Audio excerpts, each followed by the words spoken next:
हज 2023 के लिए जो दरख्वास्त देने की तारीख थी वो आज शाम 5 बजे ख़त्म हो चुकी है।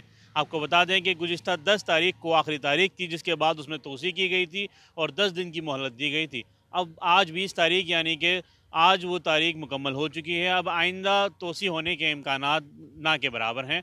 हालांकि अब तक दिल्ली स्टेट हज कमेटी के ज़रिए जो दरख्वास्तें जमा हुई हैं उनकी तादाद तकरीबन 4030 बताई जा रही है।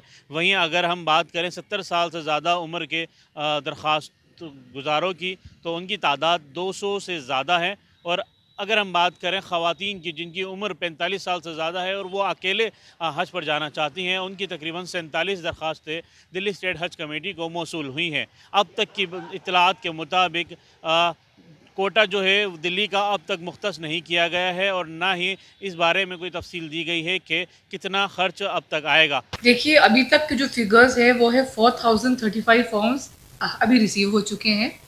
उसमें 103 अभी पेंडिंग है कवर, जिनके नहीं हुए हैं।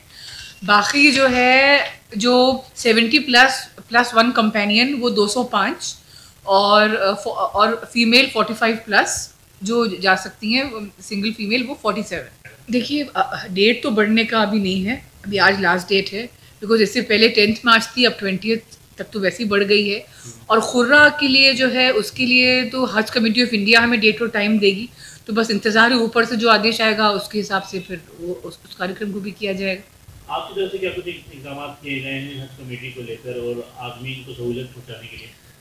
देखिए, जो हमारे आज़मीन हज हैं, ख़ासकर जो महिलाएं हैं, उनकी जो प्रॉब्लम्स या समस्याएं हैं, उनको जो है मैं खुद मतलब कोशिश कर रही हूँ कि उनसे बात करूँ। और जो कई बार जो महिलाएं हैं वो अपनी प्रॉब्लम्स नहीं बता पाती हैं, कन्वे नहीं कर पाती हैं, तो मैं कोशिश कर रही हूँ कि मैं उनको समझूं और जो है वो उसका समाधान निकालूं। देखना होगा कि आइंदा दिनों में जो हज को लेकर बातें सामने आ रही हैं, जो कुरान अंदाज़ी का की जो तारीख़ है वो अब तक क्लियर नहीं हो पाई है और जो अब तक जो बात कही जा रही है कि हज इस बार सस्ता होगा, क्या वो आइंदा दिनों में देखने को मिलेगा। ईटीवी भारत के लिए दिल्ली से मोहम्मद राहिम।